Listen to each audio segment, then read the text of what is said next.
परमेश्वर की आवाज़ को सुनना। परमेश्वर की आवाज़ को सुनना यानी परमेश्वर की इच्छा को अपने जीवन में समझना।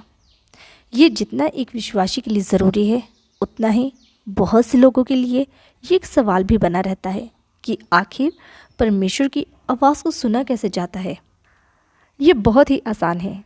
ये ठीक वैसा ही है जैसे माँ एक बच्चे को चाहे काम करते समय या बाहर आते जाते समय उसे उसके नाम से कुछ कुछ समय के बाद पुकारती रहती है, ताकि उसे ध्यान रहे कि उसका बच्चा कहाँ है और क्या कर रहा है।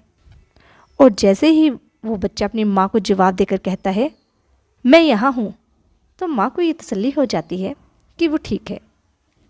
और इसी तरह जब परमेश्वर ने भी अदन की वाटिका में आदम को पहली बार ये कहकर पुकारा कि तुम कहाँ हो, तो उसने जवाब दिया हम यहाँ हैं। और यहीं से शुरू हुआ परमेश्वर का इंसान को पुकारना और इंसान का परमेश्वर की आवाज़ को सुनकर जवाब देना। जी हाँ, बाइबल में बहुत से लोगों को परमेश्वर की आवाज़ सुनाई दी, जैसे मूसा, एलिया, यहेजकेल और यीशु।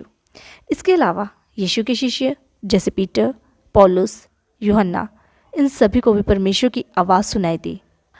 जैसे निर्गमन की किताब अध्याय 19 उसके आयत 9 में लिखा है, यहोवा ने मूसा से कहा मैं घने बादल में तुम्हारे पास आऊँगा, ताकि जब मैं तुमसे बात करूँ तो लोग सुन सकें और तुम पर हमेशा भरोसा रखें।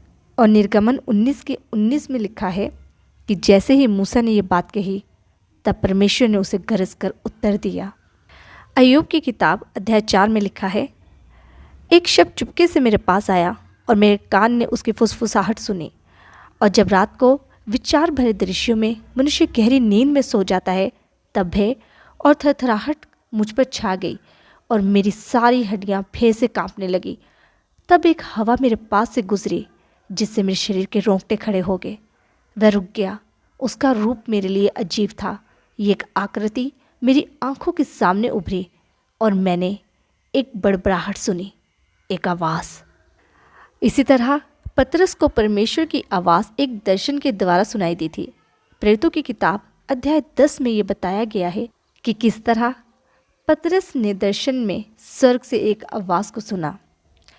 पौलुस को परमेश्वर की आवाज़ तब सुनाई पड़ी जब तरसुस से दमिश्क के रास्ते में वह जा रहा था। प्रेरितों की किताब अध्याय 9 में इस घटना का वर्णन है। और यूहन्ना को परमेश्वर की आवाज़ तब सुनाई दी जब उसने यीशु को बपतिस्मा दिया। मत्ती 3 उसके 17 आयत में लिखा है, उस समय आकाश खुला और परमेश्वर ने कहा ये मेरा प्रिय पुत्र है, जिससे मैं प्रसन्न हूँ। जिस तरह परमेश्वर ने बाइबल में अलग अलग लोगों से अलग अलग जरिए से अलग अलग तरीके से बात की, उसी तरह आज भी परमेश्वर हम में से हर किसी से अलग अलग तरीके से बात करना चाहता है, और ऐसा होता भी है। हम परमेश्वर की आवाज़ को वचन के द्वारा, गीतों के द्वारा, सपनों के द्वारा, प्रकृति के द्वारा, यहाँ तक कि खामोशी में भी हम परमेश्वर की एक धीमी आवाज़ को सुन सकते हैं।